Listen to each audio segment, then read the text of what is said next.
Good morning everyone. GOC lecture 6। GOC lecture 6 कैसे लिखते हैं? 6 VI लिखते हैं ना।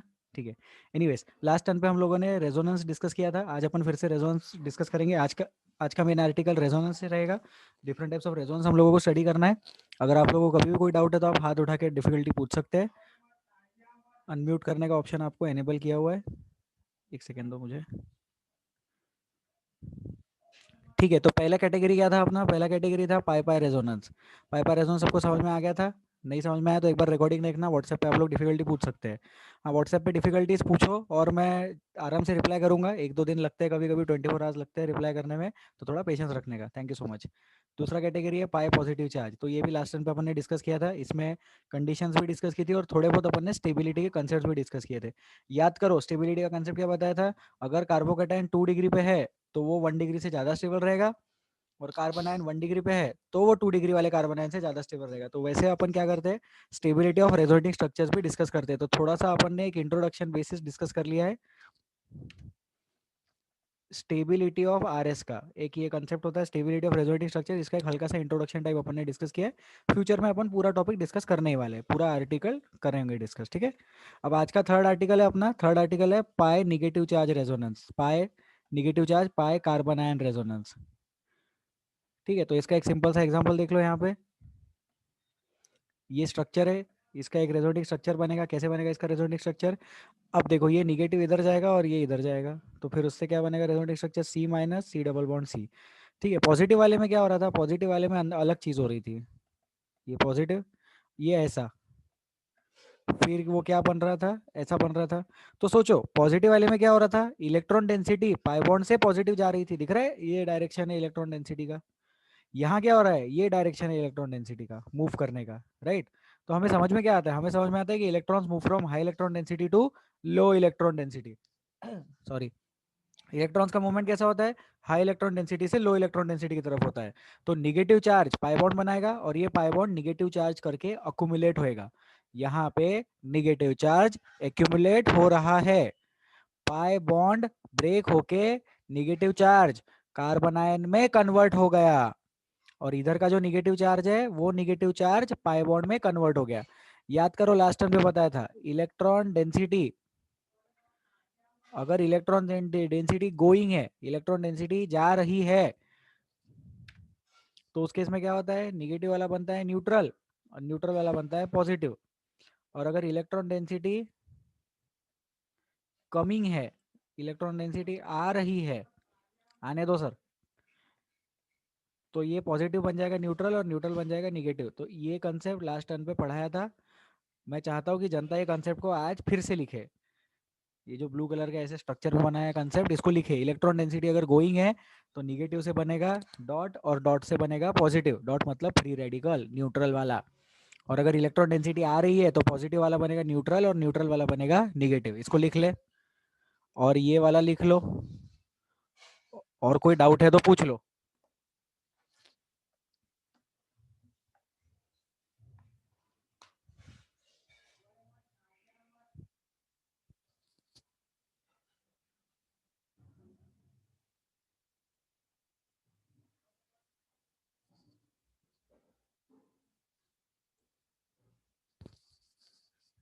किसी को कोई दिक्कत, कोई doubt? No doubt, very good.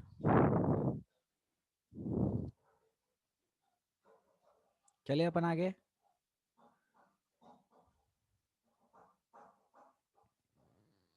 फिर ये दोनों इक्विवेलेंट रेजोनेटिंग स्ट्रक्चर्स हो जाएंगे क्या? बिल्कुल हो जाएंगे। तो यहाँ पे आप लिख सकते हैं structure 1 structure 2 equivalent resonating structures. Structure 1 और structure 2 are equivalent resonating structure, ऐसा आप लोग लिख ले। Structure 1 structure 2 are equivalent RS, इसको लिख लो।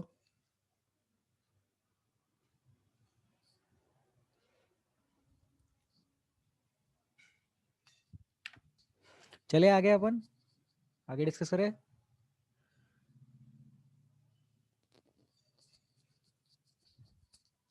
इसको करते हैं डिलीट। ठीक है, किसी को कुछ पूछना है? नहीं पूछना, वेरी गुड। नेक्स्ट, अभी जैसा वहां पे अपन ने पॉजिटिव और पाई बॉन्ड का रेजोनेंस देखा था, तो वैसे यहाँ पे नेगेटिव और पाई बॉन्ड का रेजोनेंस देख लो। तो अभी आपको क्या करना है? ये कंपाउंड है, इसके रेजोनेटिक स्ट्रक्चर्स बनाने हैं। दूसरा, इसके रेजोनेटिक स्ट्रक्चर्स बनाने हैं। तीसरा, इसके रेजोनेटिक स्ट्रक्चर्स बनाने हैं।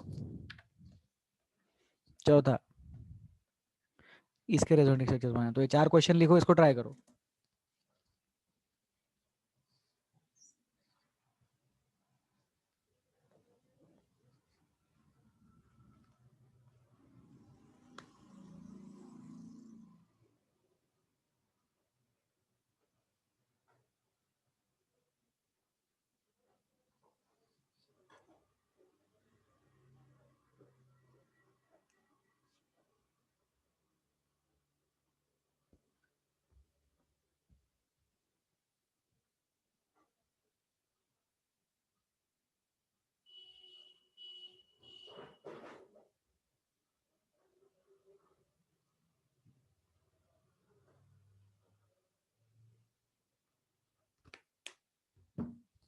एज यूजुअल आंसर देने के लिए हाथ उठाए और फिर आंसर दे।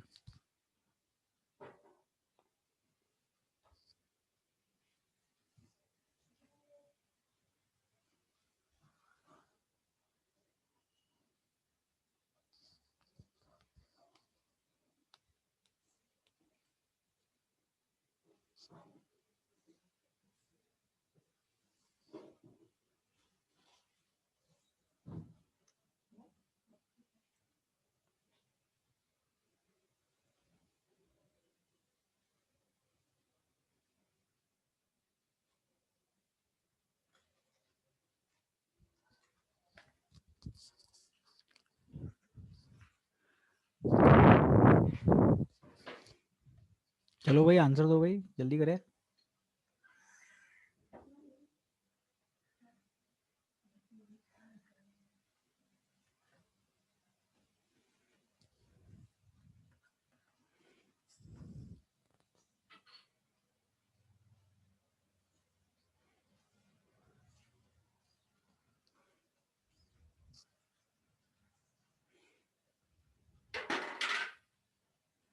Answers, hello.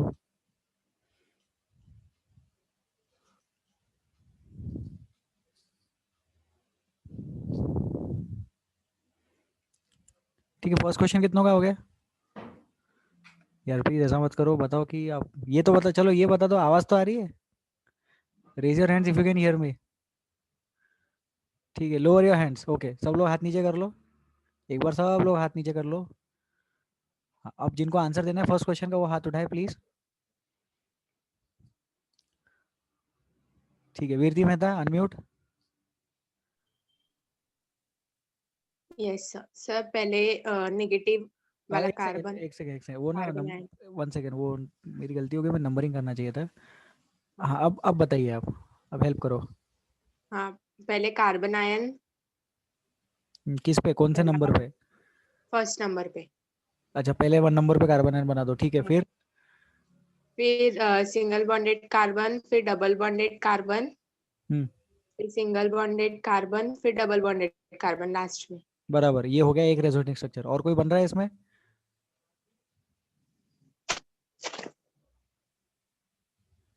ठीक है, इसमें और एक रेजोनेटिक स्ट्रक्चर बनेगा जिसमें थर्ड नंबर पे आएगा। थर्ड नंबर पे नेगेटिव चार्ज अपन ले सकते हैं, राइट? जैसे एक तो जो वीरती ने आंसर बताया उसमें वीरती ने क्या किया, दोनों पाई बॉन्ड के साथ में एक साथ में रेजोनेंस कर दिया, है ना? तो फिर ये पहले थर्ड नंबर पे आएगा नेगेटिव चार्ज, फिर वो थर्ड नंबर वाला 1 नंबर के साथ रेजोनेंस करेगा। तो ऐसे 2 रेजोनेटिक स्ट्रक्चर बन जाएंगे अपने पास में। बन गए 2 रेजोनेटिक स्ट्रक्चर। फिर इसमें रेजोनेटिक स्ट्रक्चर लिख लेते हैं ए, रेजोनेटिक स्ट्रक्चर लिख लेते हैं बी, रेजोनेटिक स्ट्रक्चर लिख लेते हैं सी। फिर अपन क्या लिख सकते हैं, ए और सी का, ए और सी नहीं, ए और बी का स्टेबिलिटी इक्वल रहेगा, और ए और बी का जो स्टेबिलिटी है वो सी के स्टेबिलिटी से ज़्यादा रहेगा। तो ये आप लोग लिख लो। इसमें अगर पहले क्वेश्चन में अगर किसी को कोई डाउट है तो प्लीज़ पूछ लो। Please ask if you have any difficulties in the first question. पहले क्वेश्चन में डाउट है तो प्लीज पूछ ले। A is equal to b greater than c. बोलिए हर्ष।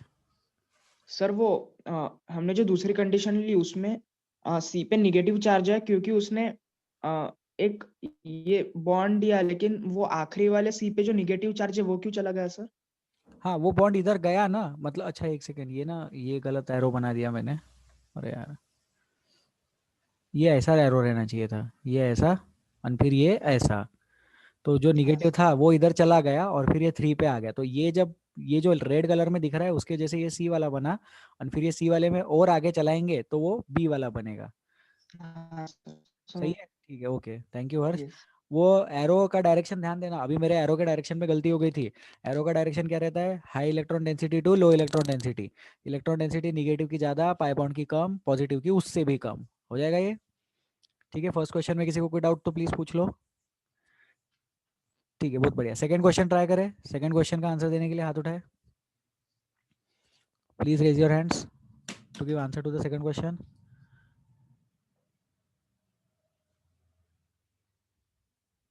बोलिए ओम, 1 2 3 4 कर देते हैं, चलो बताओ। तो सी हाँ सी, डबल बॉन्ड सी हाँ बॉन्ड सी आणि डबल बॉन्ड सी। नहीं यहाँ थोड़ा गलत हो रहा है। ठीक है, ये गलती एक्सप्लेन करने के लिए ये क्वेश्चन दिया है ओम, ध्यान से देखेंगे आप, आपने क्या किया, इसको ऐसा किया और फिर ये डबल बॉन्ड आपने यहाँ शिफ्ट करा दिया, बराबर। Yes sir. ठीक है, तो ये चीज़ गलत हो जाएगी। इधर देखो, इधर इधर क्या हो रहा है, वो डबल बॉन्ड जो था वो 3 में कार्बन आयन में कन्वर्ट हुआ ना, यस सर। तो इधर भी 2 के कार्बन आयन में कन्वर्ट होएगा, समझा ये चीज़। नहीं सर। नहीं सर, सर इसमें समझा गया कि 5 से इलेक्ट्रॉन डेंसिटी जा रही है तो 3 पे इलेक्ट्रॉन डेंसिटी आ रही है, हाँ सर वो समझ गया। फिर इसमें भी वही चीज लॉजिक लगाओ ना, 4 से इलेक्ट्रॉन डेंसिटी जा रही है तो 2 पे लेके जाओ वो इलेक्ट्रॉन डेंसिटी को, वो इलेक्ट्रॉन डेंसिटी 1 तक नहीं जाएंगी, जैसे ये 3 के बाद 2 तक नहीं जा रही थी वैसे ये 1 के बाद 2 तक, 2 के बाद 1 तक नहीं जाएंगी, अब समझा।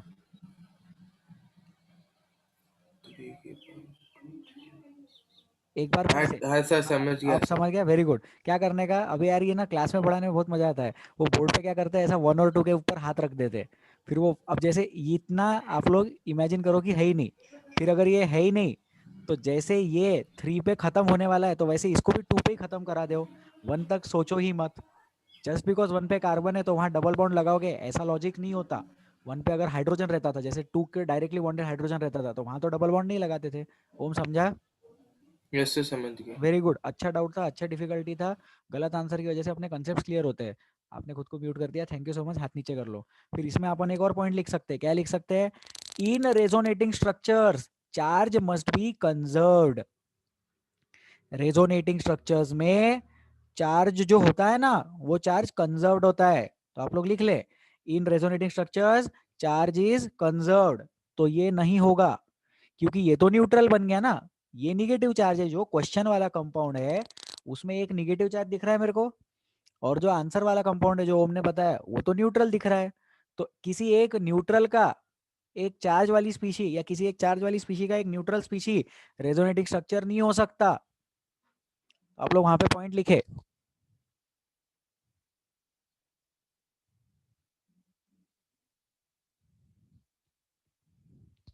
Charge must be conserved in resonating structures, RS में चार्ज हमेशा कंजर्व होना चाहिए, charge must be conserved in resonating structures, इसको लिख लो और समझ लो। फिर इसका आंसर क्या आएगा,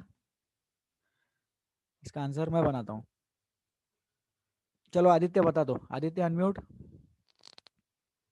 सर दूसरे नंबर पे आएगा निगेटिव। बहुत बढ़िया, तो 1 के बाद ये दूसरे पे निगेटिव आ गया, ये ऐसा और फिर ये ऐसा। चलो आदित्य आप ही बताओ, ये रेजोनेटिंग स्ट्रक्चर एक्स और ये रेजोनेटिंग स्ट्रक्चर वाई, कंपेयर करो stability. So Y is more stable than X. गलत हो गया, X is more stable than Y, ये कार्बन आयन है, कार्बन आयन अमीर लोगों को नेबर्स अच्छे नहीं लगते, बोलो आदित्य हाँ या ना। Yes sir. रीजन लिख लेंगे, वाई में कार्बन आयन 2 डिग्री, एक्स में कार्बन आयन 1 डिग्री, वाई का कार्बन आयन 2 डिग्री, एक्स का carbon ion 1 degree, Y carbon ion 2 degree, X carbon ion 1 degree, इसलिए एक्स का स्टेबिलिटी ज्यादा। फिर लिख लेना ये दो इक्विवेलेंट रेजोनेटिंग स्ट्रक्चर नहीं है,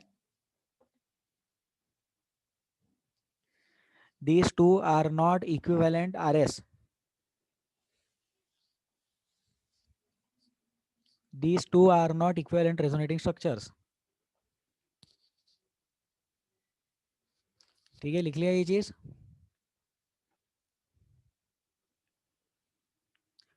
चलो फर्स्ट और सेकंड में कोई डाउट, बोलिए हर्ष। सर उसने वो फर्स्ट में डबल बॉन्ड क्यों नहीं बनाया वो नहीं समझा सर।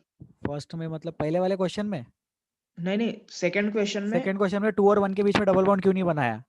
हाँ हाँ, ये जो है याद है, ये वाला जो कार्बन है ये रेजोनेंस में पार्ट नहीं लेता क्योंकि ये sp3 है ना। अपनी कंडीशन क्या है? अपनी कंडीशन रहती है ऐसी, something sir. Single bond something. अब वो समथिंग में ये चलता, ये चलता,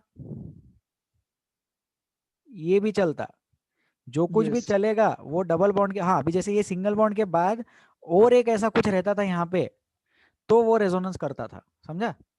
हाँ बहुत बढ़िया, अच्छा डाउट। चले आगे, लिख लो इसको जल्दी से, फर्स्ट और सेकंड। रीजन लिखते जाना।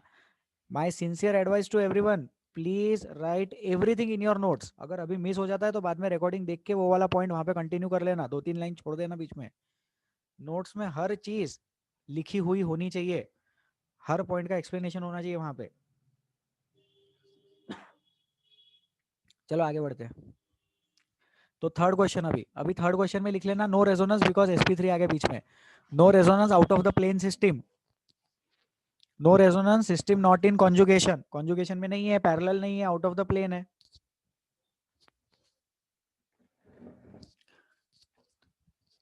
थर्ड में लिख लेना no resonance system is not in conjugation. Third का सिस्टम कॉन्जुगेशन में नहीं है, आउट ऑफ द प्लेन है, सिस्टम पैरेलल नहीं है,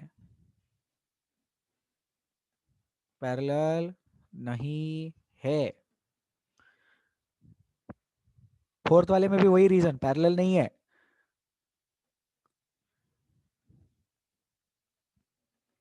no conjugation, no resonance.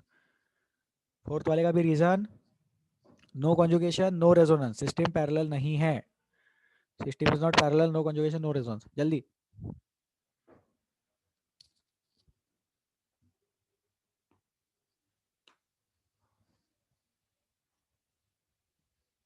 Sir fourth वाला खुद में एक अनस्टेबल कंपाउंड होगा ना सर? हाँ, फोर्थ की स्टेबिलिटी पे अपन अभी चर्चा करेंगे। जैसा कार्बोकैटायन में फोर्थ की स्टेबिलिटी पे कमेंट किया था ना, वैसा अभी अपन करने वाले हैं। इतना लिख लो फिर डिस्कस करेंगे।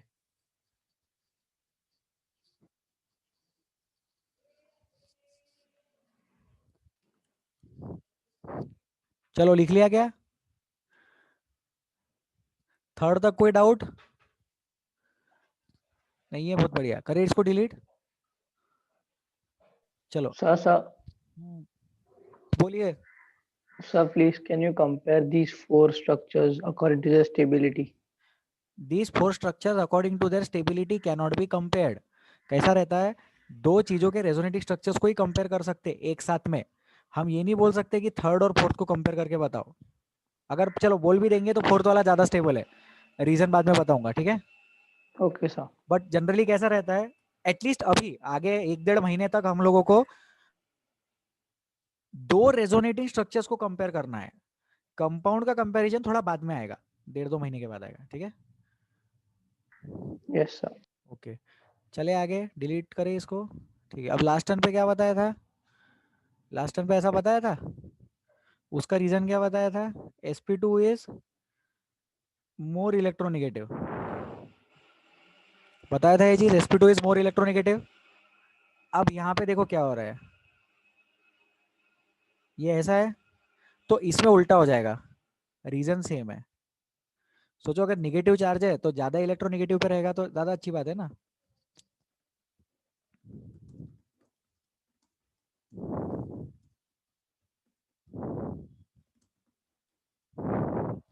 Negative charge is more stable on more electronegative atom, तो ज्यादा इलेक्ट्रोनेगेटिव कौन सा है? sp2।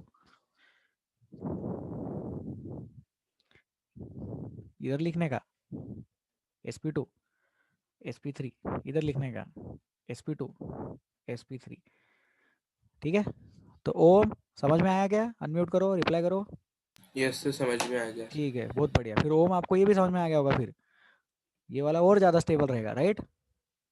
Yes sir. ठीक है, फिर ये इसमें ये यहाँ पे और बहुत ही खराब, अरे बाप रे कितना प्रॉब्लम है लाइफ में। पहले ही हाई इलेक्ट्रोनेगेटिव, उस पर भी पॉजिटिव चार्ज, कैसे ही सर्वाइव करेगा बेचारा। इसलिए ये ऐसा वेरी लेस स्टेबल, क्या बोलेंगे इसको, वेरी लेस स्टेबल बोलेंगे इसको। सर फिर वो एग्जिस्ट ही नहीं करेगा। बिल्कुल, बहुत बढ़िया, एग्जिस्ट ही नहीं करेगा। पहली बात तो बनेगा नहीं, और अगर बन गया तो इतना ज्यादा रिएक्टिव होगा कि एकदम से रिएक्ट कर जाएगा। हम समझे इस चीज को, क्या हो रहा है, कंपाउंड्स तो एग्जिस्ट करते हैं, लेकिन हम कंपाउंड्स की बात कर रहे हैं क्या, नहीं, we are talking about intermediates, हम लोग इंटरमीडिएट्स की बात कर रहे हैं। तो इंटरमीडिएट्स के लिए क्या होता है कि इंटरमीडिएट की एक अच्छी खासी स्टेबिलिटी अपने को चाहिए। अगर उतना अच्छा खासा स्टेबल रहा तभी तो वो यूजफुल हो पाएगा। जितना ज्यादा इंटरमीडिएट स्टेबल, उतनी उसकी रिएक्टिविटी कम होगी। बट इतना भी स्टेबल नहीं चाहिए इंटरमीडिएट कि वो रिएक्ट ही ना करे। समझ रहे हैं हम इस चीज को।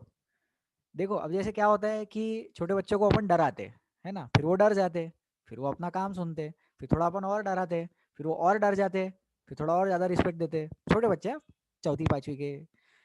फिर क्या होता, फिर अपन उनको और डराते, फिर वो थोड़े बड़े भी हो जाते। फिर एक पॉइंट आता जब उनके मन में से डर ही निकल जाता, तो वो कंडीशन खराब है। तो सामने वाले को इतना भी नहीं डराना है कि उसका डर ही निकल जाए और वो डरे ही नहीं। तो इंटरमीडिएट भी हमें बनाना है, एक अच्छी खासी स्टेबिलिटी का इंटरमीडिएट अपन को बनाना है।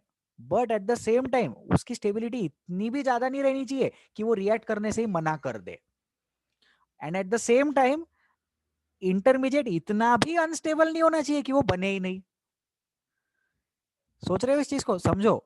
रिएक्शन में क्या होता है, रिएक्टेंट, इंटरमीडिएट, प्रोडक्ट। तो रिएक्टेंट से इंटरमीडिएट बनना चाहिए और फिर वो इंटरमीडिएट से प्रोडक्ट बनना चाहिए। अगर इंटरमीडिएट बहुत ही ज्यादा स्टेबल तो रिएक्शन इंटरमीडिएट पे ही खत्म हो जाएगी, और इंटरमीडिएट बहुत ही कम अनस्टेबल, सॉरी बहुत ही ज्यादा अनस्टेबल, तो रिएक्शन इंटरमीडिएट तक जाएगी ही नहीं। तो दोनों बातें हैं। तो इस केस में अपन ऐसा लिख सकते हैं, जो sp वाला कार्बोकटायन है, जो sp वाला कार्बोकटायन है वो इतना अनस्टेबल है कि एग्जिस्ट ही नहीं करेगा। sp वाला कार्बोकटायन एग्जिस्ट ही नहीं करेगा। ठीक है, चमका ये पॉइंट सब लोगों को, आई होप समझ में आया होगा। तो ये एग्जांपल अपन याद रखेंगे। सामने वाले को डराना है, बट इतना भी ज्यादा नहीं डराना कि उसका डर ही निकल जाए, और थोड़ा डरा के भी रखना पड़ता है ना। तो इंटरमीडिएट के लिए पॉइंट लिख लो सब लोग। It should have optimum stability, मस्त एकदम ऑप्टिमम स्टेबिलिटी चाहिए उसकी, ना उससे अधिक ना उससे कम। ठीक है, चलो अपन अब थोड़ा और इसमें डिस्कस करेंगे। एक मस्त इंटरेस्टिंग पॉइंट मेरे को दिमाग में याद आ रहा है अभी, तो अपन वो पॉइंट को डिस्कस करेंगे। यस सर, करो सर डिस्कस। ठीक है, ये देखो ये क्या है, ये इथाइन, इथाइन नहीं, क्या है ये, अल्काइन है ना, अल्काइन। आर की जगह हाइड्रोजन होता तो इथाइन हो जाता, आर की जगह CH3 होता तो प्रोपाइन हो जाता है ना। तो ये क्या है, ये अल्काइन से दिख रहा है, अल्काइन। अब सोचो ये अल्काइन से अगर मैं हाइड्रोजन रिमूव करा दूं तो क्या हो गया, तो फिर ये कार्बन पे निगेटिव चार्ज आ गया। लेकिन ये कौन से कार्बन पे निगेटिव चार्ज आया, sp कार्बन पे निगेटिव चार्ज आया ना। तो इसने क्या किया, इसने H+ डोनेट कर दिया। तो हम ऐसा सोच सकते हैं कि alkynes are moderately acidic in nature. Alkynes जो होते हैं वो मॉडरेटली एसिडिक इन नेचर है। आप लोग लिखे इस चीज को, मैं डिक्टेट कर रहा हूं, आप लोग लिखे। Alkynes are moderately acidic in nature. Alkynes are moderately, बहुत ज्यादा एसिडिक नहीं, alkynes are moderately acidic in nature. This is because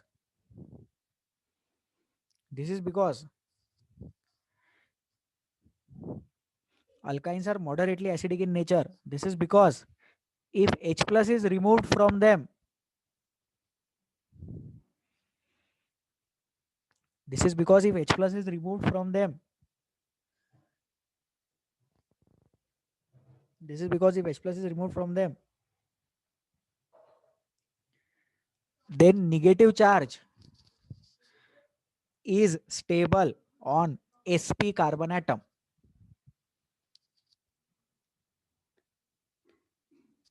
This is because if H+ is removed from them, then negative charge is stable on sp carbon atom. Negative charge जो है वो sp carbon atom पे stable रहता है।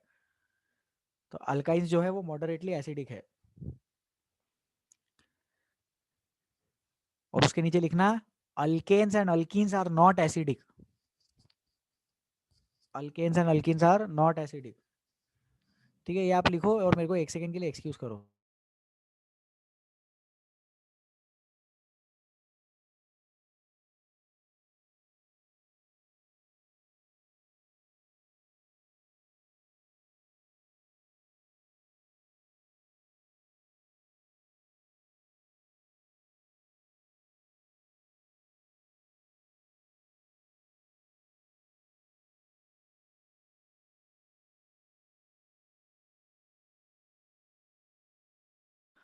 हाँ भाई चलो बताओ, हो गया क्या, ये समझा क्या? अल्काइन जो है मॉडरेटली एसिडिक है, लिखना वहां पे मॉडरेटली. इतने एसिडिक नहीं है वो कि H2SO4 के साथ compete करने बैठ जाएंगे, लेकिन एसिडिक है क्योंकि H+ डोनेट करता. तो क्या हम इस चीज से समझ पा रहे हैं कि कोई चीज को एसिड कब बोल पाएंगे? जो H+ डोनेट करता है. नहीं, वो पुरानी डेफिनेशन है ना. H+ डोनर्स आर एसिड्स, ये है आम जिंदगी. निगेटिव चार्ज स्टेबल, ये है मेंटोस जिंदगी. तो हम एक एसिड का नया डेफिनेशन सोचे, इस कंसेप्ट को डेवलप करो. More is the stability of negative charge, more will be the acidic character. Acid H+ donate करता है, ये तो कोई भी बता देता है, लेकिन वो H+ जाने के बाद जो कंपाउंड पे नेगेटिव चार्ज बचा, वो अगर स्टेबल है तभी H+ शांति से जा सकता. उस H+ को पता है कि मेरे जाने के बाद कंपाउंड नेगेटिव चार्ज का ध्यान रख लेगा, मेरे जाने के दुख को संभाल लेगा. और इसीलिए अल्केन्स और अल्कीन्स एसिडिक नहीं है. मस्त एकदम सुबह सुबह बाबा जी का प्रवचन जैसा लग रहा है. समझे इस कंसेप्ट को? H+ जाने के बाद सिस्टम पे नेगेटिव चार्ज आएगा, तो H+ ये चीज सोच के जाएगा कि मेरे जाने के बाद अगर नेगेटिव चार्ज स्टेबल रहने वाला है तो ही मैं जाता हूं. सर क्या बोल रहे हो, बोर कर रहे हो, कुछ समझ में नहीं आ रहा है. जिन लोगों को ऐसा लग रहा है कुछ भी समझ में नहीं आ रहा है, सिर्फ एक स्टेटमेंट लिख ले, more is the stability of negative charge, more will be the acidic character. और ये स्टेटमेंट को घोट ले. More is the stability of negative charge, more is the acidic character. Negative charge जितना ज्यादा स्टेबल रहेगा उतना सिस्टम ज्यादा एसिडिक रहेगा. एंड इसीलिए अल्केन्स और अल्कीन्स एसिडिक नहीं है. और इसीलिए अल्केन्स और अल्कीन्स एसिडिक नहीं है. ये चीज भी लिख ले. यस सर, समझ में आ रहा है सर. ठीक है भाई, इसमें किसी को कोई डाउट? ये एसिडिक कैरेक्टर वाले कंसेप्ट में किसी को कोई डाउट होगा तो प्लीज पूछ लो. बाबा के प्रवचन में और भी 2 लोग आ गए नए. पहले 31 थे, अब 33 हो गए. चलो जाने दो, इसको डिलीट करेंगे अपन. ठीक है, स्टेबिलिटी हो गया, अपन आगे बढ़ते हैं. तो अब हम लोग क्या डिस्कस कर रहे हैं? निगेटिव चार्ज और पाई बॉन्ड का रेजोनेंस डिस्कस कर रहे हैं. तो थोड़ा और प्रैक्टिस कर लेते हैं इसमें.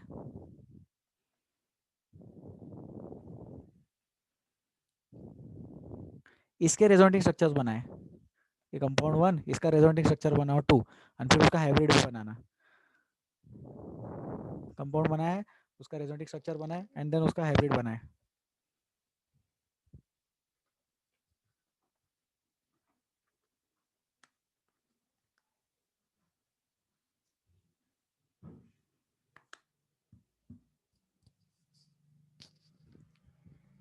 आंसर देने के लिए हाथ उठाए.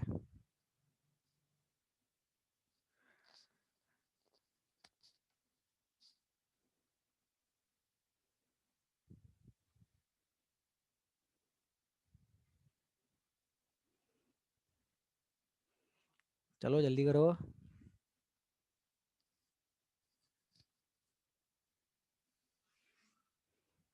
बोलिए आदित्य. सर लास्ट के कार्बन पे नेगेटिव चार्ज आएगा. बहुत बढ़िया, लेकिन अभी बना के बताओ. मतलब आप बोलो क्या क्या लिखना है. जैसे लेफ्ट साइड से कंपाउंड लिखवाना चालू करो. सी डबल बॉन्ड सी, बहुत बढ़िया, आगे बढ़ो। सिंगल बॉन्ड सी, हम्म, उसके बाद में फिर से single bond C, very good, double bond C, single bond C, negative. Correct answer. Mute कर लो Aditya, thank you, very good. तो इसमें स्ट्रक्चर देखो क्या हो रहा है, ये ऐसा और ये ऐसा। तो रेजोनेंस कहाँ है? रेजोनेंस सिर्फ इतने रीजन में है। ये जो लाल कलर का डॉटेड बनाया है मैंने, इतने रीजन में रेजोनेंस है। This is not taking part in, underlined वाला चीज रेजोनेंस में पार्ट नहीं ले रहा है। तो देखो इधर दो डबल बॉन्ड दिख रहे हैं सिंगल वाले, तो देखो दो दो सिंगल बॉन्ड दिख रहे हैं, तो यहाँ पे भी दो सिंगल बॉन्ड मैंने बना दिए एज इट इज। तो इसका रेजोनेटिक स्ट्रक्चर बन गया। अब इसका हाइब्रिड बना लेते हैं, तो हाइब्रिड में ही बना देता हूँ जल्दी से। 1 2 3 4 5 6, 1 2 3 4 5 6, dot dot dot dot dot dot. और फिर इस पे निगेटिव कैसा दिखाना? तो इस पे पूरे पे निगेटिव नहीं दिखा सकते, अब अपने को यहाँ पे इस पे ही दिखाना पड़ेगा डेल्टा निगेटिव और डेल्टा निगेटिव। आप चाहो तो निगेटिव बाय 2 भी लिख सकते हो। हम चाहे तो निगेटिव बाय 2 या निगेटिव बाय 2 भी लिख सकते हैं, नहीं तो ऐसा डेल्टा निगेटिव लिखना पड़ता है। डेल्टा का मतलब होता है पार्शियल। डेल्टा का क्या मतलब होता है? पार्शियल होता है डेल्टा का मतलब। तो डेल्टा इज पार्शियल, और ये यहाँ पे पाई बॉन्ड अलग से बता देना। तो इसमें लिख लो, स्क्वायर ब्रैकेट पे चार्ज नहीं लिखते इसमें, क्योंकि पूरे कंपाउंड पे चार्ज नहीं है। चार्ज जो है इसके हाइब्रिड में स्क्वायर ब्रैकेट पे नहीं लिखेंगे। जो चार्ज है ना, चार्ज, वो स्क्वायर ब्रैकेट पे नहीं लिख सकते, क्योंकि पूरे कंपाउंड पे चार्ज नहीं है। चार्ज सिर्फ उतने ही रीजन में है, चार्ज उतने रीजन में, छोटे से रीजन में।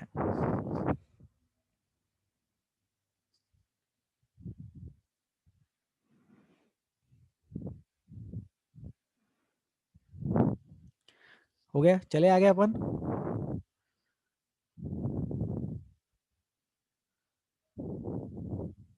हेलो, आवाज आ रही है क्या? ठीक है। सर इसमें वो चार्ज डेंसिटी वो दूसरे साइड वाले कार्बन पे नहीं जा सकता? दूसरे साइड मतलब राइट साइड जा रही, तो आपको लेफ्ट साइड ले जाना है क्या? लेफ्ट साइड लेके गया सर मैं। हाँ नहीं, लेफ्ट साइड नहीं ले जा सकते। उसका रीजन देखो क्यों, क्योंकि ये अगर ब्लू कलर का डब्बा देखेंगे तो उसमें दिख रहा है ना, पाए 2 बार सिंगल और फिर निगेटिव। अपने को क्या सिखाया गया है? एक सिग्मा बॉन्ड का एक सिंगल बॉन्ड का डिफरेंस चलता है ना। तो system must be planar, system must be in conjugation. अगर ये प्लेनर और कॉन्जुगेशन वर्ड नहीं भी अपने समझ में आते, तो भी अपने को सिर्फ इतना समझ में आना चाहिए कि एक सिग्मा का डिफरेंस रखो, न उससे ज्यादा न उससे कम। DIFFERENC। तो ब्लू वाले डब्बे में 2 सिग्मा का डिफरेंस आ रहा है, तो ये इसलिए वहां पे रेजोनेंस नहीं होगा, इसलिए इसका रेजोनेंस सिर्फ राइट नहीं साइड में ही सर, चलेगा। सिर्फ उन 4 वाले, मतलब आपने 3 आइटम में किया कि नहीं आखिरी के, तो फिर आखिरी के 4 आइटम में भी किया तो होता ना सर फिर। नहीं ना, ये जो है ये sp3 है क्या? ये गोला मारे हुआ कार्बन sp3 है क्या ओम? नहीं सर। हाँ ना सर, देखो ना उसके 4 सिग्मा बॉन्ड है ना, 2 हाइड्रोजन है उसके। हाँ हाँ सर, तो फिर अगर ये इसके 2 हाइड्रोजन है, 4 सिग्मा बॉन्ड है, तो ये sp3 है। sp3 वाला रेजोनेंस में पार्ट नहीं लेता। ओके ओम? हाँ ठीक है सर, समझ शायद में आया। हाँ, इसीलिए शायद पिछले वाले कंपाउंड में भी आपको तकलीफ हो रही थी। तो सब लोग ये पॉइंट लिख ले, सिर्फ प्लेनर वाली चीजें रेजोनेंस में पार्ट लेती है, सिर्फ प्लेनर वाली चीजें रेजोनेंस में पार्ट लेती है। sp3 कार्बन प्लेनर नहीं है, इसीलिए sp3 कार्बन रेजोनेंस में पार्ट नहीं लेगा।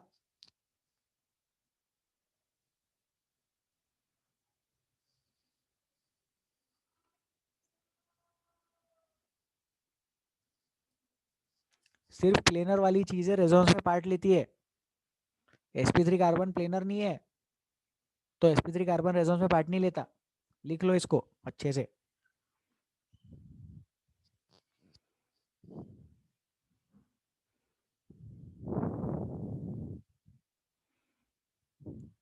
sp3 is not planar, therefore it will not take part in resonance।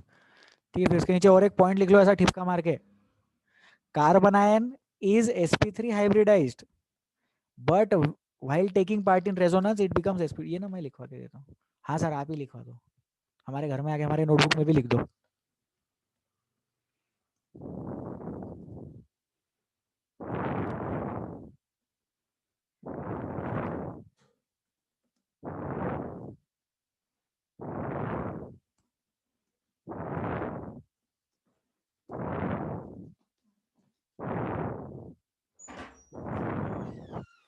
carbon ion is sp3 hybridized but while taking part in resonance it is sp2 hybridized. लिख low carbon ion जो है वो sp3 है लेकिन resonance में part लेते वक्त वो sp2 बन जाएगा.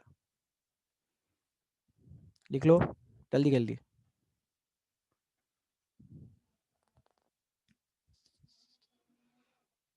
Carbon ion is sp3 hybridized but while taking part in resonance it is sp2 hybridized. Carbon ion का एक्सेप्शन है. और कार्बोकैटायन तो वैसे ही sp2 है ना. फिर इसमें ये पॉइंट लिख लेना जो ओम का डिफिकल्टी था. चाहो तो आप लोग नोटबुक में लिख लो ओम का डिफिकल्टी. ओम बुरा मत मानना.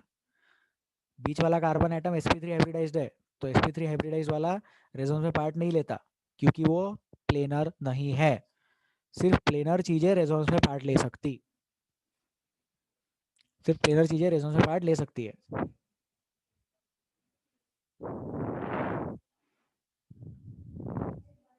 ओम डॉक्टर बनेंगे कि इंजीनियर बनेंगे? इंजीनियर. वेरी गुड सर, बहुत बढ़िया. चलो इसको डिलीट करें क्या? किसी को कोई डाउट इसमें? प्लीज पूछ लो. कोई डाउट नहीं. Very good. चलो आगे. ठीक है, अगला कैटेगरी देखें अपन. हो गया कार्बन आयन. और तो अब तक अपन ने क्या क्या स्टडी कर लिया? पाई कर लिया, पाई पॉजिटिव कर लिया, पाई निगेटिव कर लिया.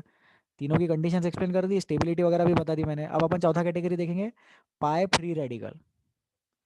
फ्री रेडिकल के साथ पाई बॉन्ड कैसा रेजोनेंस करता है. वो भी सिंपल है, बहुत ज़्यादा डिफिकल्ट नहीं है.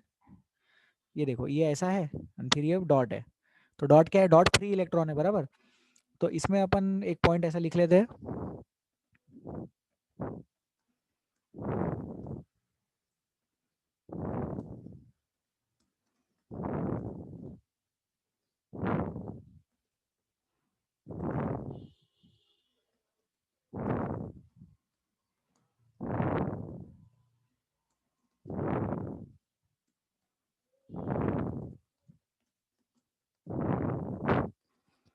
तो जैसा पॉजिटिव चार्ज वैसा निगेटिव चार्ज और वैसा ही फ्री रेडिकल भी रेजोनेंस में पार्ट ले सकता है. जैसा पॉजिटिव चार्ज ले सकता वैसा निगेटिव चार्ज भी ले सकता, तो वैसा फ्री रेडिकल भी ले सकता क्योंकि वो अनहाइब्रिड वाले पी ऑर्बिटल में है और इसीलिए वो क्या है? वो पाई बॉन्ड के पैरेलल है. वो जो इलेक्ट्रॉन है वो क्या है? वो पाई बॉन्ड के पैरेलल है.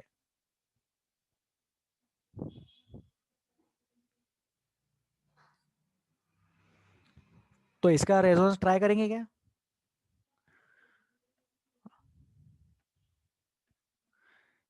इसका रेजोनेटिक स्ट्रक्चर ट्राई करें प्लीज जल्दी से.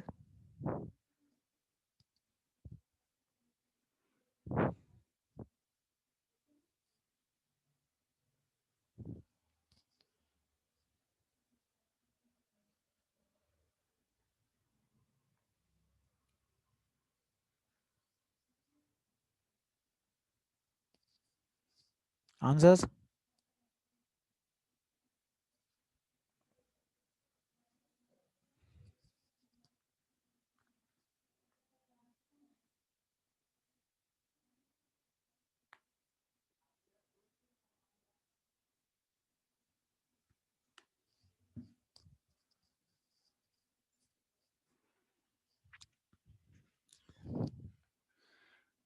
चलो डिस्कस करें. Let us discuss.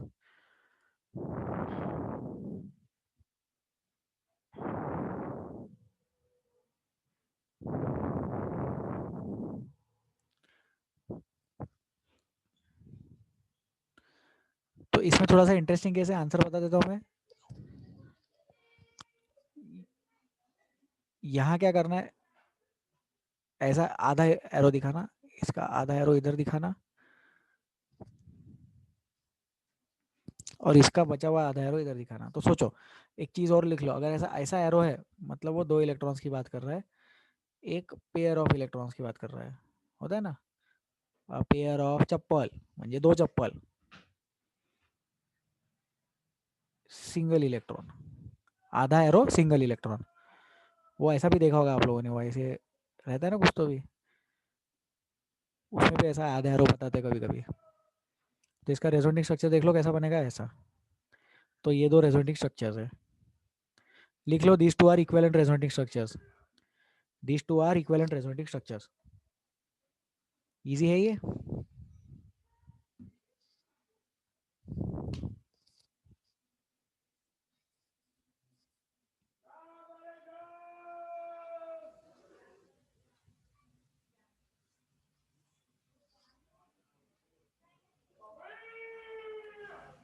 कोई डाउट इसमें?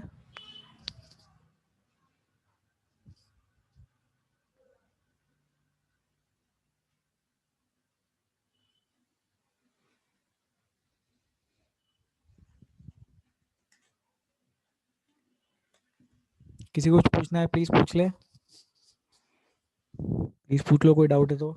No doubt, very good. चले आगे अपन, थोड़ा रिप्लाई कर दो यार। Yes sir. Okay, thank you Aditya. अगली बार मैं नाम बोलूंगा और उनको ही रिप्लाई करने बोलेंगे। अभी तो सिर्फ आदित्य ने रिप्लाई किया तो कमोशन नहीं हुआ। ठीक है, जैसे आप लोगों के लिए ऑनलाइन वाला थिंग नया है, मेरे लिए भी नया है। छोड़ो सर, बोर मत करो, 7-8 महीने से ऑनलाइन पढ़ रहे हैं हम तो। चलो डिलीट करें, आगे बढ़े। और कुछ केसेस वैसे ही, बस स्टैंडर्ड चीज़ है, अपन ने जो अब तक डिस्कस किया वैसे ही। पहले पॉजिटिव लिया, फिर निगेटिव लिया, अब क्या लेंगे, डॉट लेंगे। दूसरा,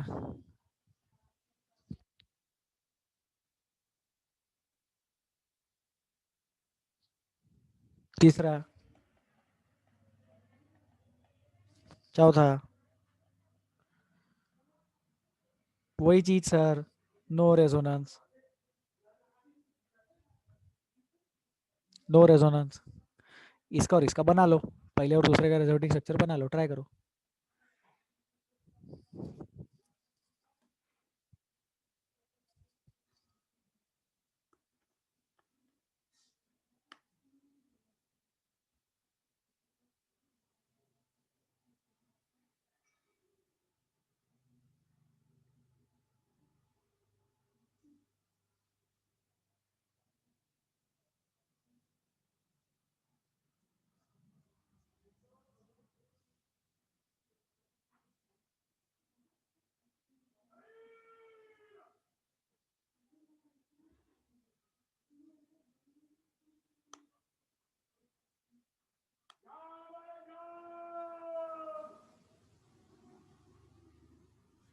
सर बोलिए हर्ष।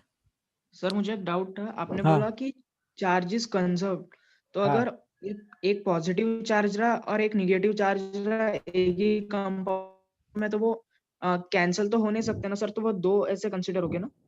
नहीं तो वो कैंसिल मतलब पूरे कंपाउंड के हिसाब से वो कैंसिल हो जाएंगे ना। जैसे हाँ मतलब अभी जैसे देखो, एक एक मैं यहाँ पे कंसेप्ट बता रहा हूँ, सब लोग ध्यान दो रहे, छोटा सा अपन अलग का आर्टिकल डिस्कस कर रहे हैं। एक ऐसा हाइपोथेटिकल केस इमेजिन करो कि इसका रेजोनेटिंग स्ट्रक्चर ये है, तो ऐसा भी लिख सकते, क्योंकि उसमें अपन ने क्या किया बेसिकली, ये ऐसा इधर कर दिया, तो ये अगर इधर हाँ। चला गया तो ये निगेटिव हो गया, पॉजिटिव हो गया, तो निगेटिव पॉजिटिव कंबाइन होकर न्यूट्रल बन गया स्ट्रक्चर। समझा? अच्छा। हाँ सर। ठीक है, तो ये ऐसा आप लिख लो कहीं तो भी, और लिख लेना कि ये चीज स्टेबिलिटी वाइज करेक्ट नहीं है, लेकिन पॉजिटिव निगेटिव के कंसेप्ट के अकॉर्डिंग करेक्ट है। Yes sir. ठीक है, तो इसको ऐसा लिख तो लेना। मतलब हाँ बोलो बोलो। हाँ, ये अपने फर्स्ट क्वेश्चन में पॉजिटिव और निगेटिव दोनों आया, फिर भी आंसर करेक्ट रहेगा ना? हाँ, फिर भी आंसर करेक्ट रहेगा, लेकिन वो वाले रेजोनेटिंग स्ट्रक्चर की स्टेबिलिटी कम रहेगी।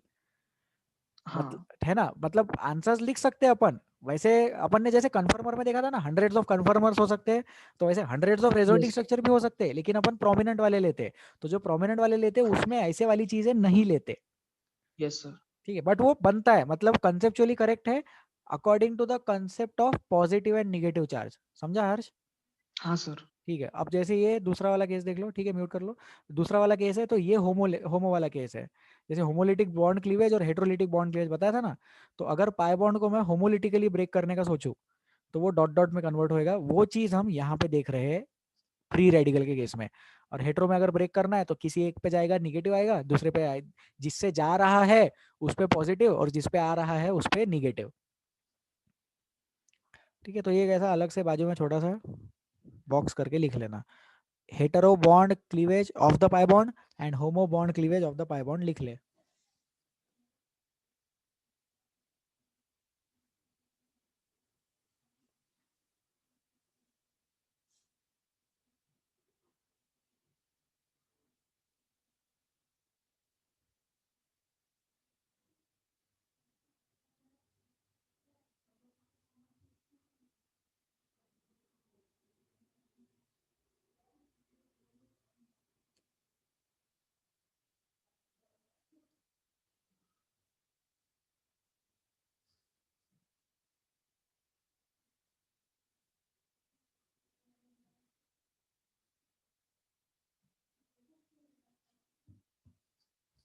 जनता आंसर पता है पहले क्वेश्चन का? आप लोग आंसर बताएंगे तभी अपन आगे बढ़ेंगे।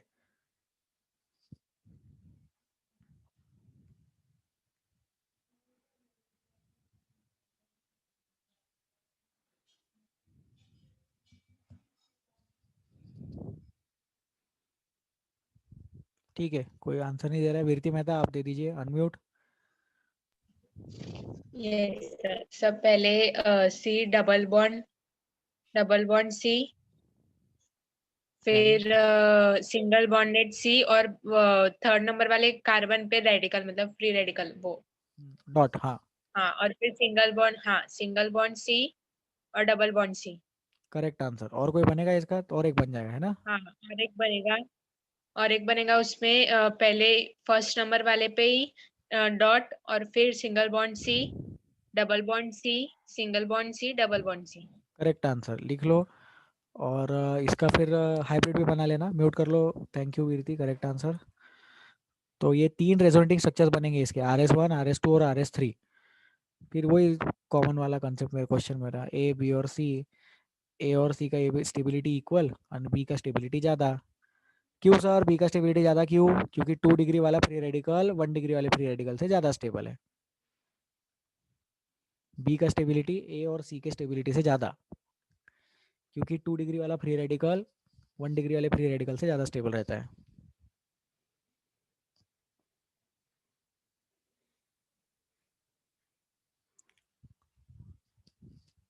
तो रीज़न लिख लो। 2 degree free radical more stable than 1 degree वाले फ्री रेडिकल। ए और सी इक्विवेलेंट रेजोनेटिंग स्ट्रक्चर्स है। A and C sir are equivalent resonating structures. बोलिए हर्ष। सर आपने बोला 2 डिग्री फ्री रेडिकल ज्यादा स्टेबल है, लेकिन मतलब आपने बोला था कि चार्ज कार्बन को नहीं चाहिए रहता, तो हाँ हाँ, चार्ज कार्बन को नहीं चाहिए रहता, लेकिन फिर ये भी बोला था ना वो फ्री रेडिकल के केस में ऑक्टेट रूल से सोचना, हाँ है ना? हाँ तो सर, फिर हाँ ये ठीक है। तो आप क्या लिखेंगे? सब लोग लिखेंगे free radical is electron deficient. कैसा रहता है?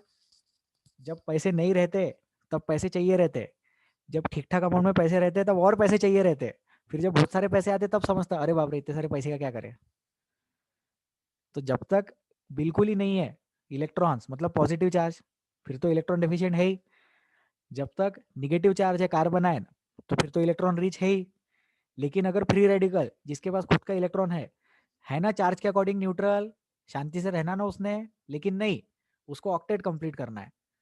फिर तो ऑक्टेट कंप्लीट होने के बाद में उसको समझ में आएगा ना कि अरे यार ऑक्टेट के चक्कर में निगेटिव चार्ज बन गया, फिर वो निगेटिव चार्ज को झेलो। अगर खुद का इलेक्ट्रॉन दे दिया तो अरे यार ऑक्टेट के कंडीशन के लिए पॉजिटिव चार्ज आ गया, फिर वो पॉजिटिव चार्ज को झेलो। तो कार्बन इलेक्ट्रॉन देता नहीं, इसलिए कार्बन फ्री रेडिकल को अपन इलेक्ट्रॉन डेफिशिएंट कंसीडर करें। rather than giving electrons, it tries to accept or share electrons, therefore free radical is electron deficient। और क्योंकि इलेक्ट्रॉन डेफिशिएंट है तो उसको ज्यादा नेबर्स चाहिए, तो 2 डिग्री वाला 1 डिग्री वाले से ज्यादा स्टेबल है। सर वो बी वाला कंपाउंड कैसे है एक बार फिर से बताओगे? बी वाला कंपाउंड कैसे आया? तो क्या करने का इसमें,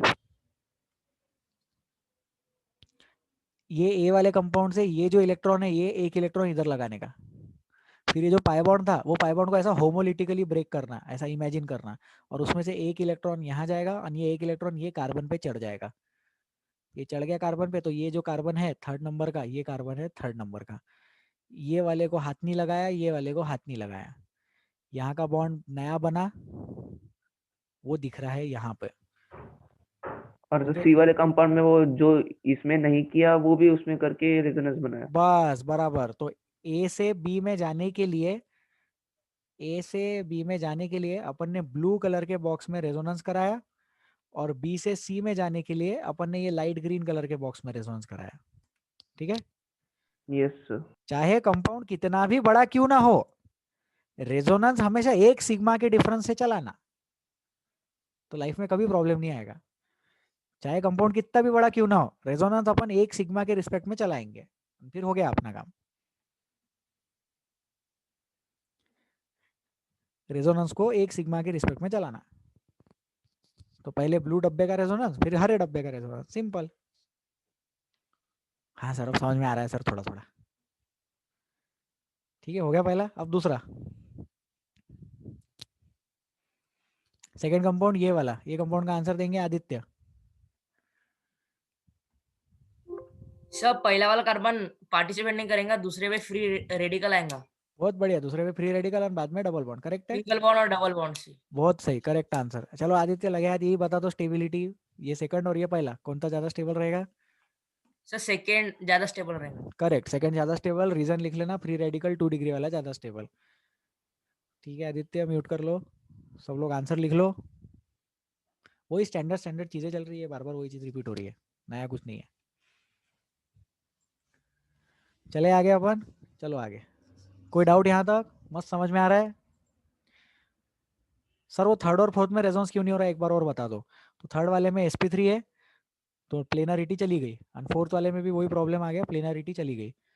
ये जो पाई बॉन्ड है परपेंडिकुलर है, पाई बॉन्ड नहीं सॉरी, हाँ पाई बॉन्ड और फ्री रेडिकल ऐसा लिख लेना, pi bond and free radical are perpendicular to each other. जो लोग घर में इंग्लिश में बात करते हैं वो लोग लिखेंगे perpendicular, pi bond and free radical are perpendicular to each other.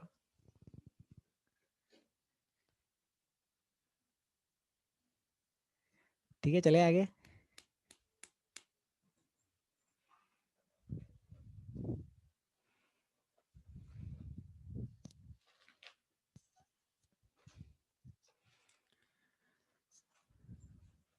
कोई डाउट यहाँ तक किसी को नहीं है, ठीक है इसको डिलीट करें। ठीक है, अब ये रेजोनेंस का कंसेप्ट वगैरह डेवलप कैसे हुआ था, तो वो बेंजीन था, वो बेंजीन के बारे में आप लोग पढ़ लेना यार, वो बहुत इजी है, समझ में आ जाएगा। तो बेंजीन में वो केकुले स्ट्रक्चर बोलते हैं उसको, केकुले नाम का साइंटिस्ट था, उसने देखा कि ऐसे पाई बॉन्ड ऐसे घूम रहे होंगे, और फिर वो बेंजीन का उसने नया स्ट्रक्चर बनाया ऐसा।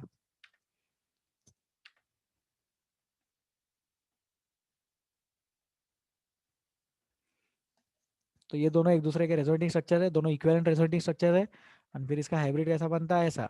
फिर वो हाइब्रिड बनते टाइम अपन ऐसा डॉट डॉट डॉट लिखते हैं, तो लोगों ने वो आलस आलस में आके वो डॉट डॉट डॉट को ऐसा सर्कल जैसे रिप्रेजेंट करना चालू कर दिया। ठीक है,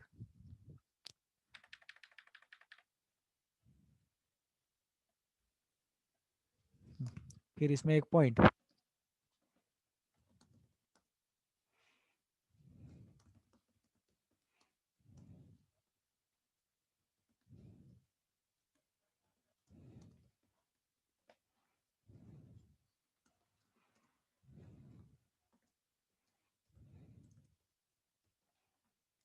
the ring in the centre shows resonance, वो जो रिंग है वो रेजोनेंस शो करता है, it shows that the alternate pi bonds are in conjugation.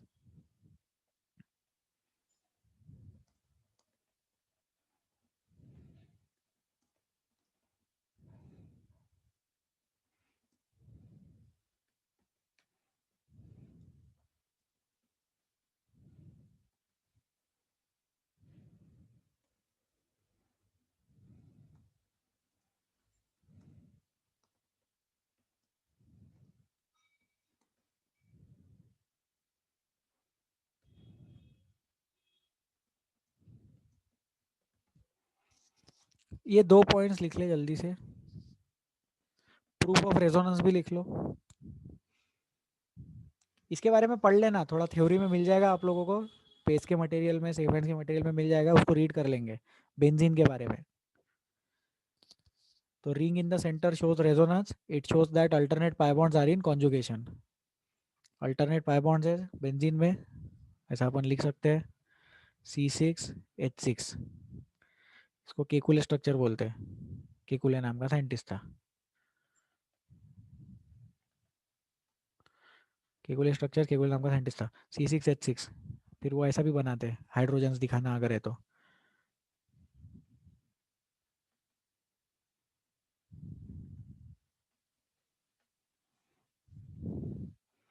ठीक है, फिर सर आप इतना बता रहे हो रेजोनेंस है, आपको कैसे पता चला, आपने किताब में पढ़ा होगा, फिर वो किताब लिखने वाले को कैसे पता चला, तो कहीं ना कहीं किसी ने रिसर्च किया ही होगा ना इस पे। तो प्रूफ ऑफ रेजोनेंस, सारे कार्बन कार्बन बॉन्ड जो है बेंजीन में वो इक्वल है, और सारे सारे बॉन्ड एनर्जीज भी इक्वल है। सोचो अगर सारे बॉन्ड लेंथ इक्वल नहीं होते थे तो डबल बॉन्ड छोटा रहता, ये तो पता है ना अपने को, डबल बॉन्ड का bond length is less than single bond का बॉन्ड लेंथ। तो बेंजीन में अल्टरनेट बॉन्ड्स छोटे बड़े रहने चाहिए थे, बट ऐसा नहीं है, सारे बॉन्ड लेंथ इक्वल है और सारी बॉन्ड एनर्जीज भी इक्वल है, और सिर्फ इतना ही नहीं, वो जो बॉन्ड लेंथ है वो प्योर वाले डबल बॉन्ड और प्योर वाले सिंगल बॉन्ड के बीच में है। तो bond length is in between the 100% single bond and 100% double bond. जो बॉन्ड लेंथ का वैल्यू है वो 100% सिंगल बॉन्ड और 100% डबल बॉन्ड के बीच में है।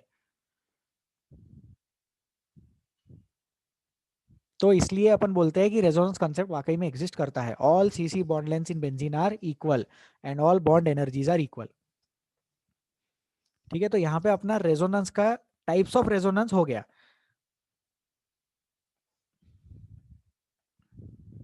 जब हम लोग नेक्स्ट टर्न पे मिलेंगे तब हम लोग स्टेबिलिटी ऑफ रेजोनेटिंग स्ट्रक्चर्स और energy of resonating structure and resonance hybrid ये डिस्कस करेंगे। नेक्स्ट टर्न पे आर्टिकल हम लोग पढ़ेंगे रेजोनेटिंग स्ट्रक्चर्स की स्टेबिलिटी और रेजोनेंस एनर्जी, रेजोनेंस स्ट्रक्चर और रेजोनेंस हाइब्रिड की एनर्जी, रेजोनेंस एनर्जी वगैरह ये सारे कंसेप्ट नेक्स्ट टर्न पे डिस्कस करेंगे। और उसके बाद अगला आर्टिकल हम लोग पढ़ेंगे हाइपर कॉन्जुगेशन। नेक्स्ट वीक हम लोग हाइपर कॉन्जुगेशन भी पढ़ेंगे और ये वाले आर्टिकल्स भी पढ़ेंगे। जो डिस्कशन बाकी है वो नेक्स्ट टर्न पे करेंगे। आज इतना पढ़ाना था, मैंने पढ़ा दिया है। आई होप जनता को समझ में आया है। किसी को कुछ पूछना है